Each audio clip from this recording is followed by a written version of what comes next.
Hello friends, আবারও নতুন একটা মিনি ব্লগে সকলকে স্বাগত জানাই। তো দেখো, আমরা কালী পুজোর দিন তো যেতে পারিনি বাপের বাড়ি, তাই আজকে রেডি সেডি হয়ে চলে এসেছি। তোমাদের দাদাভাই ওইখানে মিষ্টি নিচ্ছে। তার আগে বলো, তোমরা সবাই কেমন আছো? আশা করছি ভালোই আছো এবং সুস্থ আছো। তো আমার ভিডিওগুলোতে এত ভালোবাসা দেওয়ার জন্য অনেক অনেক ধন্যবাদ। কালী পুজোর দিন আসতে পারিনি, ওই দিনে আমাদের বাড়িতে মনসা পুজো ছিল। আর প্রতি বছরই জানো তো একই দিনে দু জায়গায় পুজো হয়, মায়েদের এখানেও পুজো হয় আর আমাদের বাড়িতেও পুজো হয়, সেই কারণে আসতেই পারিনি। তো এটা পুজোর পরের দিনে এসেছি। আমাদের বাড়িতে দিনের বেলা পুজো হলেও রাতে আসা চলতো, কিন্তু আমাদের বাড়িতেও খাওয়ান দাওয়ানোর ব্যবস্থা ছিল। বাড়ির একটা পাঁঠা দিয়েছিল মন্দিরে, তো ওইটা ছেদ হয়েছিল, সেই প্রসাদটাই খাওয়ান দাওয়ানোর ব্যবস্থা ছিল, তাই আমরা আসিনি। আজকে এসেছি, আজকেও মায়েদের এখানে খাওয়া দাওয়ার ব্যবস্থা আছে, তাই আমরা খেতে এসেছি, ভোজ খেতে এসেছি।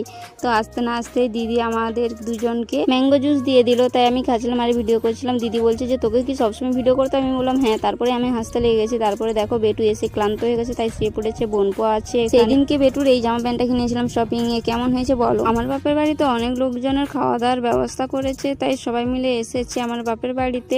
ওইদিকে আমার মাসি এরা আছে, তো আমার মাসি এই কথাটা বলবে আমি স্বপ্নেও ভাবতে পারিনি। তো শোনো,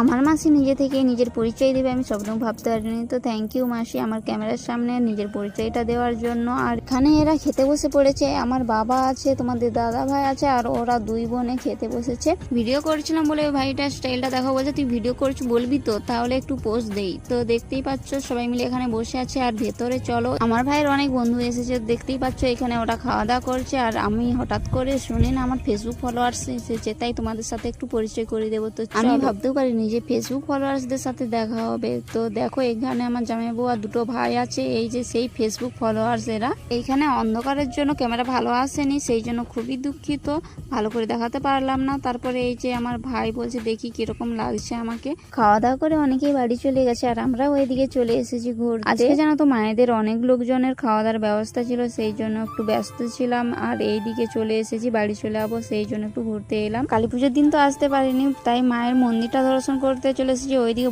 বোন জামাই আছে, আর এদিকে মাসির মেয়ে, মাসির ননদ, জামাই, ছেলে, তোমাদের দাদা ভাই আর একটা বোন ছিল, আর আমরা এই কজন মিলে ঘুরতে এসেছি। তারপরে আমি প্রণাম করতে চলে যাচ্ছি, যেহেতু মায়ের বিসর্জন দিয়ে দিয়েছে, তাই মন্দিরে প্রণাম জানিয়ে নিচ্ছি। তোমাদেরকে দেখানো হয়নি যে মায়েদের কি কি মেনু হয়েছিল দুপুরের। তো দেখতেই পাচ্ছ কাবলি ছোলা আলুর তরকারি, তার সাথে ফ্রাইড রাইস আছে, আর ওইদিকে চিকেন, ওটা ফ্রাইড রাইসের সাথে দিয়েছিল। তারপরে এদিকে দেখো মাটন, দুই রকম মাংস করেছিল, এইদিকে চিকেন আর এইদিকে মাটন, অনেকটাই রয়েছে দেখতেই পাচ্ছ। এখনো চিংড়ি পোস্ত করবো ভেবেছিল।